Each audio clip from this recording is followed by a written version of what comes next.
How's it going, everybody? This is Ruby, and this is episode 60 of my Feed the Beast machine tutorial series. Today we're going to be taking a look at the mob grinder from Mine Factory Reloaded. So, the basic user interface for the mob grinder is that we have a tank here, and this is the internal storage for mob essence, which you get from killing mobs. This red one is the energy, and this machine takes either EU or MJs. This green one is the work, like if it's got a mob to kill. And then the blue one is the idle timer. It idles for 200 ticks. And then, of course, nothing else is really different from the other ones. So if we go ahead and take a look at the building recipe for the grinder, it's pretty much the same as the other ones. 3 plastic sheets at the top, a factory machine block, a book, a piston, and then a golden sword, and that makes the grinder itself. Now, the mob essence is something that you get as a byproduct. Now, what the mob essence is actually used for is that you can use it with the auto spawner, which then spawns mobs in, and then you can grind them and kill them with the grinder, and it just gives you mob essence. You also can use mob essence for enchanting and things like that. So, like I was talking about earlier, is that the grinder can take EU or MJs. I know it only says MJ in here, and even when you put EU into the machine, it still says only MJ. So if we just hook up this redstone energy cell, you can see that it's getting plenty of energy.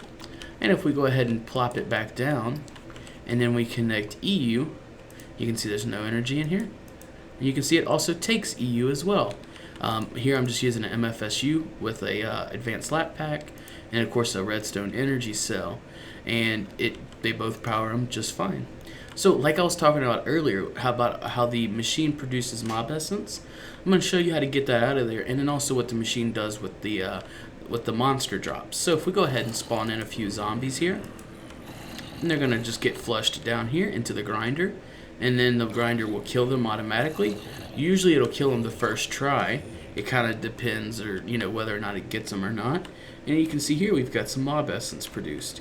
If we were to spawn a bunch of mobs and get them all killed by the grinder, then we could see it work a lot better and produce a lot more mob essence.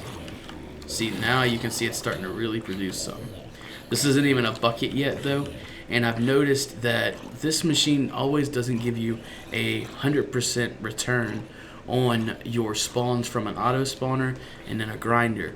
I'm going to also be doing a tutorial on the auto spawner, but if you were to use this, I would suggest still using like soul shards or something like that.